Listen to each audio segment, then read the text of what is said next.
The Haunting of Ravenswood Manor, Part 3. The Haunting. The entity unleashed its wrath upon the guests. Objects flew across the room, shattering against the wall. The air crackled with malevolence as the entity's presence grew stronger. Vincent, the psychic medium, stepped forward, its voice steady despite the chaos. "We must stand together and confront this entity. Our only chance is to find its weakness and exploit it."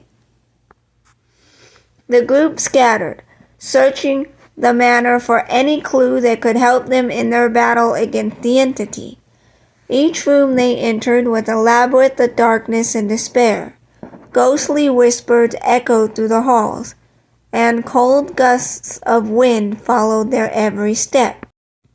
Sarah found herself in the library, surrounded by shelves filled with ancient books. As she scanned the titles, one caught her eye, an old journal written by Samuel Ravenswood himself. She quickly grabbed it and began to read.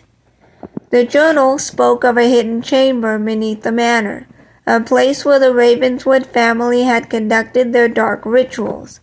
It detailed the sacrifices made, the blood spilled in their pursuit of power. Sarah's heart raced as she realized the connection between the journal and the objects on the table. Meanwhile, James, the skeptical journalist, discovered a secret room behind a bookshelf. Inside, he found a collection of newspaper clippings and photographs, evidence of the tragic events that had befallen the Ravenswood family throughout the years. Amelia, the artist, stumbled upon a collection of eerie paintings in an attic room. Each canvas depicted a different sense of horror, a ghastly figure lurking in the shadows, a haunting face peering through a cracked mirror. She knew these paintings held a clue, but their meaning eluded her.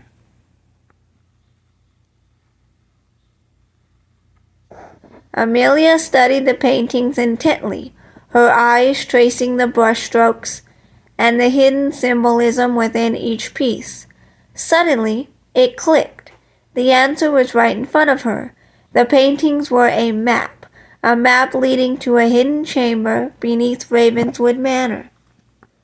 She rushed to find the others, sharing her revelation. As the group reconvened, they compared their findings.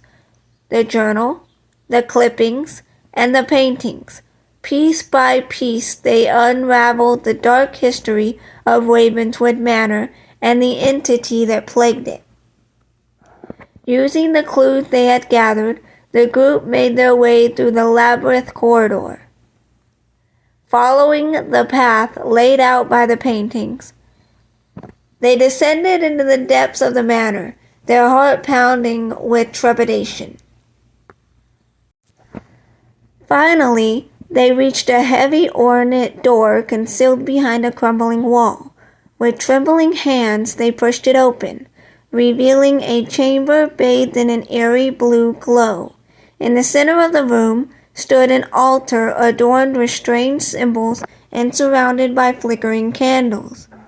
"This is where it all began," Samuel Ravenswood whispered, his voice filled with regret and sorrow. "This is where my ancestors made their pact."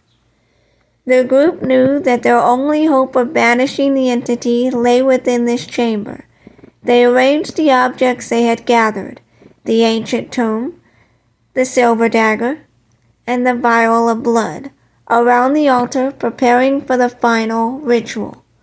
Mark, the folklore professor, took charge once again, reciting the incantation that would break the curse. As his voice filled the chamber, the air crackled with energy.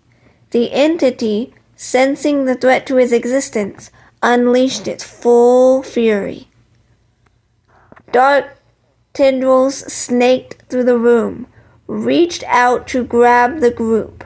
They fought back, their determination unwavering. Vincent, the psychic medium, summoned his powers, creating a shield of energy to protect them. With each word of the incantation, the room trembled, and the entity's hold weakened. The battle between light and darkness raged on, but the group refused to surrender. Finally, as Mark uttered the final words, the entity let out a deafening scream, a scream of defeat. The chamber shook violently, and a blinding light enveloped them all. Part 4 coming soon.